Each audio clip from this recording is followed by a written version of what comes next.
လက္ခဏာမှာသိတဲ့အမှတ်သားလိုက်ရှာနေပြီဆိုရင်အဲ့ဒါလုံးဝမှားပါတယ်လက္ခဏာဆိုတာလမ်းကြောင်းတစ်ခုတည်းကြည့်လို့မရပါဘူးလမ်းကြောင်းတွေအားလုံးမှာသူ့အဓိပ္ပာယ်နဲ့သူရှိပြီးသားပါကျွန်တော်တို့တွေအနေနဲ့ပထမတစ်ဆင့် theory ကြည့်ညက်ရပါတယ်ဒုတိယတစ်ဆင့်လမ်းကြောင်းတွေအားလုံးကိုခွဲခြမ်းစိတ်ဖြာနိုင်ရပါတယ်တတိယတစ်ဆင့်အားလုံးပေါ်မှာ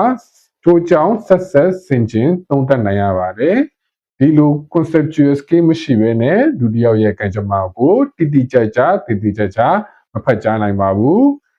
လူကြီးမင်းတို့ရဲ့လက်ဖွားပေါ်မှာရှိရဲ့ကံကြမ္မာတွေရဲ့အကြောင်းကိုတိတိကျကျတည်တည်ချာချာသိကျင်တယ်ဆိုလို့ရှိရင်ကျွန်တော်စီကို message ပို့ပြီးမြင်မြင်နိုင်ပါတယ်အားလုံးပဲကျေးဇူးတင်ပါတယ်